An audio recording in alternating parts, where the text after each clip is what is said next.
England ಪ್ರವಾಸದಿಂದ ತವರಿಗೆ ವಾಪಸ್ಸಾಗಿರುವಂತ ಆಟಗಾರರು ಸದ್ಯ ರಿಲ್ಯಾಕ್ಸ್ ಮೂಡ್ನಲ್ಲಿದ್ದಾರೆ. ನೆಕ್ಸ್ಟ್ ಮಂತ್ ಇಂದ ಶುರುವಾಗಲಿರುವಂತ ಏಷ್ಯಾ ಕಪ್ ಮೂಲಕ ಮತ್ತೆ ಟೀಮ್ ಇಂಡಿಯಾ ಶೆಡ್ಯೂಲ್ ರೀಸ್ಟಾರ್ಟ್ ಆಗುತ್ತೆ. 8 ತಂಡಗಳ ನಡುವೆ ನಡೆಯಲಿರುವಂತ ಈ ಟೂರ್ನಿಯಲ್ಲಿ ಈಗ ಭಾರತ ಮತ್ತು ಪಾಕಿಸ್ತಾನ ನಡುವಿನ ಪಂದ್ಯಗಳು ನಡೆಯುತ್ತಾ ಅಥವಾ ಇಲ್ವಾ ಅನ್ನೋದೇ ಅನುಮಾನ ಶುರುವಾಗಿದೆ. ಸೋಷಿಯಲ್ ಮೀಡಿಯಾದಲ್ಲೂ ಕೂಡ ಈ ಬಗ್ಗೆ ಬಿಸಿ ಬಿಸಿ ಚರ್ಚೆ ಆಗ್ತಾ ಇದೆ. ಸದ್ಯದ ಸಿಚುಯೇಷನ್ ಪ್ರಕಾರ ಭಾರತ ಮತ್ತೆ ಪಾಕ್ ಫೈಟ್ ನಡೆಯುತ್ತಾ?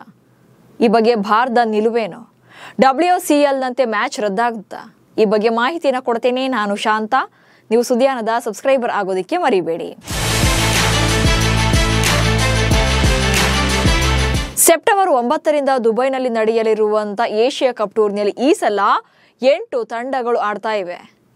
8 ತಂಡಗಳ ನಡುವೆ ಸಮರ ನಡೆಯಲಿದೆ. ಭಾರತ ಸೆಪ್ಟೆಂಬರ್ 10ರಂದು UAE ವಿರುದ್ಧದ ಪಂದ್ಯದ ಮೂಲಕ ತನ್ನ ಜರ್ನಿಯನ್ನ ಆರಂಭ ಮಾಡಿದೆ. ಇದಾದ ಮೇಲೆ ಭಾರತದ 2ನೇ ಪಂದ್ಯ ಬದ್ಧ ವೈರಿ ರಾಷ್ಟ್ರವಾಗಿರುವಂತ ಪಾಕಿಸ್ತಾನದ ವಿರುದ್ಧ ನಡೆಯಲಿದೆ. ಆದರೆ ಈ ಮ್ಯಾಚ್ ಅನ್ನ ಆಡಬೇಕಾ ಅಥವಾ ಬೇಡವಾ ಅನ್ನೋದೇ ಈಗ ಬಿಗ್ ಕನ್ಫ್ಯೂಷನ್ ಆಗಿದೆ. WCL ನಂತೆ ಪಂದ್ಯದಿಂದ ಹಿಂದೆ ಸರಿಯುತ್ತಾ ಭಾರತ? ಅಷ್ಟಕ್ಕೂ ಇಲ್ಲಿ ಭಾರತ ಪಾಕಿಸ್ತಾನದ ನಡುವೆ ಪಂದ್ಯದ ಬಗ್ಗೆ ಇಷ್ಟೊಂದು ಅಪಸ್ವರಗಳು ಕೇಳಿ ಬರೋದಕ್ಕೆ ಕಾರಣನೇ WCL ನಲ್ಲಾದಂಥ ಡೆವಲಪ್ಮೆಂಟ್ಗಳು. ಭಾರತದ ಲೆಜೆಂಡ್ಸ್ ಟೀಮ್ ವಿಶ್ವ ಚಾಂಪಿಯನ್ಶಿಪ್ ಆಫ್ ಲೆಜೆಂಡ್ಸ್ ಟೂರ್ನಮೆಂಟ್ನಲ್ಲಿ ಪಾಕಿಸ್ತಾನ ವಿರುದ್ಧದ ಪಂದ್ಯವನ್ನು ಆಡಿರಲಿಲ್ಲ. ಪೆಹಲ್ಗಾಮ್ನಲ್ಲಿ ನಡೆದಂಥ ದಾಳಿಯನ್ನ ಖಂಡಿಸಿ ನಾವು ಪಾಕಿಸ್ತಾನ ಆಟಗಾರರ ವಿರುದ್ಧ ಕಣಕ್ಕಿಳಿಯೋದಿಲ್ಲ ಎಂದಿದ್ರು. ಗ್ರೂಪ್ ಹಂತದ ಮ್ಯಾಚ್ ಜೊತೆಗೆ ಸೆಮಿಫೈನಲ್ನಲ್ಲೂ ಕೂಡ ಪಾಕ್ ವಿರುದ್ಧ ಕಣಕ್ಕಿಳಿದಿರಲಿಲ್ಲ. ಇದರಿಂದಾಗಿ ಪಾಕಿಸ್ತಾನ ಡೈರೆಕ್ಟ್ ಆಗಿ ಫೈನಲ್ ಅನ್ನ ಪ್ರವೇಶ ಪಡೆದಿತ್ತು. ಆದರೆ ಅಲ್ಲಿ ಸೌತ್ ಆಫ್ರಿಕಾ ವಿರುದ್ಧ ಸೋತು ಮನೆಗೆ ಹೋಗಿತ್ತು. WCL ನಲ್ಲಿ ಪಾಕ್ ವಿರುದ್ಧದ ಪಂದ್ಯದಿಂದ ಭಾರತ ಹಿಂದೆ ಸರಿದಿದ್ದಕ್ಕೆ ಫ್ಯಾನ್ಸ್ ಕೂಡ ಖುಷಿಯಾಗಿದ್ರು. ಇದೀಗ ಏಷ್ಯಾ ಕಪ್ನಲ್ಲೂ ಕೂಡ ಭಾರತ ಮತ್ತು ಪಾಕಿಸ್ತಾನ ತಂಡಗಳು ಮುಖಾಮುಖಿ ಆಗೋದೇ ಬೇಡ ಅಂತಿದ್ದಾರೆ. ಈಗ ಆಲ್ರೆಡಿ ಶೆಡ್ಯೂಲ್ ಕೂಡ ಫಿಕ್ಸ್ ಆಗಿದೆ. ಏಷ್ಯಾ ಕಪ್ನಲ್ಲಿ ಈ ಬಾರಿ 8 ತಂಡಗಳು ಕಣಕ್ಕಿಳಿತಾ ಇದ್ದು, ಗುಂಪು ಹಂತದಲ್ಲಿ ಭಾರತ ಮತ್ತು ಪಾಕ್ ತಂಡಗಳು ಮುಖಾಮುಖಿ ಆಗಲಿವೆ.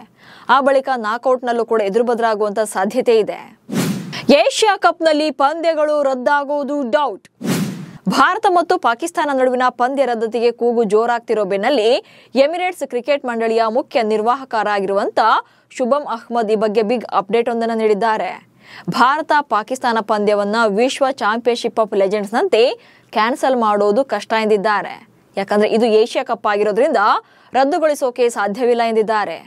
ಏಷ್ಯಾ ಕಪ್ನಂತ ಪಂದ್ಯಾವಳಿಯನ್ನ ವಿಶ್ವ ಚಾಂಪಿಯನ್ಶಿಪ್ ಆಫ್ ಲೆಜೆಂಡ್ಸ್ ನಂತ ಖಾಸಗಿ ಲೀಗ್ನೊಂದಿಗೆ ಹೋಲಿಕೆ ಮಾಡೋದು ಸಾಧ್ಯವಿಲ್ಲ. ಭಾರತ ಆಗಲಿ ಅಥವಾ ಪಾಕಿಸ್ತಾನ ತಂಡವಾಗಲಿ ಏಷ್ಯಾ ಕಪ್ನಲ್ಲಿ ಭಾಗವಹಿಸೋ ಮೊದಲೇ ತಮ್ಮ ಸರ್ಕಾರಗಳಿಂದ ಅನುಮತಿಯನ್ನ ಪಡ್ಕೊಂಡಿರ್ತವೆ. ಇದಾದ ಬಳಿಕವೇ ವೇಳಾಪಟ್ಟಿಯನ್ನ ಘೋಷಣೆ ಮಾಡಲಾಗಿರುತ್ತೆ. ಆದರೆ ಫೈನಲ್ ಆಗಿ ಆಡುವುದು ತಂಡಗಳೇ ಆದ್ದರಿಂದ ಮುಂದೆ ಏನಾಗುತ್ತೋ ನೋಡಬೇಕು ಎಂದಿದ್ದಾರೆ. ಇನ್ನು ಈ ಬಾರಿಯ ಏಷ್ಯಾ ಕಪ್ ಪಂದ್ಯಾವಳಿಯನ್ನ T20 ಮಾದರಿಯಲ್ಲಿ ನಡೆಸೋಕೆ ನಿರ್ಧಾರ ಮಾಡಲಾಗಿದೆ. ಭಾರತ, ಪಾಕಿಸ್ತಾನ, ಶ್ರೀಲಂಕಾ, ಬಾಂಗ್ಲಾದೇಶ, ಅಫ್ಘಾನಿಸ್ತಾನ, UAE, ಹಾಂಗ್ಕಾಂಗ್ ಹಾಗೆ ಓಮನ್ ರಾಷ್ಟ್ರಗಳು ಭಾಗವಹಿಸಲಿವೆ. ಇನ್ನು ಭಾರತ ಮತ್ತು ಪಾಕಿಸ್ತಾನಕ್ಕೆ ಗ್ರೂಪ್ ಹಂತ, ಸೂಪರ್ 4 ಮತ್ತು ಫೈನಲ್ ತಲುಪಿದ್ರೆ ಭಾರತ ಮತ್ತು ಪಾಕಿಸ್ತಾನ ನಡುವೆ 3 ಪಂದ್ಯಗಳಲ್ಲಿ ಮುಖಾಮುಖಿಯಾಗುವಂತಹ ಸಾಧ್ಯತೆ ಇದೆ. ಇನ್ನು ಭಾರತ ಏಷ್ಯಾ ಕಪ್ ಇತಿಹಾಸದಲ್ಲಿ ಅತ್ಯಂತ ಯಶಸ್ವಿ ತಂಡವಾಗಿದೆ.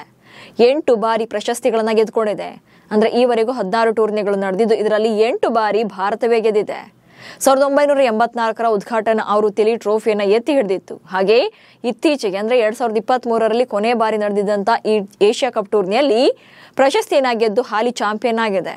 ಇನ್ನು ಶ್ರೀಲಂಕಾ ತಂಡ 6 ಬಾರಿ ಪ್ರಶಸ್ತಿಗಳನ್ನ ಗೆದ್ದುಕೊಂಡು ಅತ್ಯಂತ ಶಕ್ತಿಶಾಲಿಯಾಗಿರುವಂತ ಸ್ಥಾನದಲ್ಲಿ 2ನೇ ಪ್ಲೇಸ್ನಲ್ಲಿದೆ. ಇನ್ನು ಪಾಕಿಸ್ತಾನ ತಂಡ 2 ಬಾರಿ ಏಷ್ಯಾ ಕಪ್ನಲ್ಲಿ ಗೆದ್ದಿದೆ. ಸೊ ಫೈನಲಿ ನಿಮ್ಮ ಪ್ರಕಾರ ಭಾರತ ಮತ್ತು ಪಾಕಿಸ್ತಾನ ನಡುವಿನ ಪಂದ್ಯ ನಡಿಬೇಕಾ ಅಥವಾ ಭಾರತ ಈ ಪಂದ್ಯದಿಂದ ಹಿಂದೆ ಸರಿಬೇಕಾ ಅನ್ನೋದನ್ನ ಕಮೆಂಟ್ಸ್ ಮೂಲಕ ತಿಳಿಸಿ. ಹಾಗೆ ಸುದ್ದಿಯನ್ನು ಫಾಲೋ ಮಾಡಿ. ನಮಸ್ಕಾರ.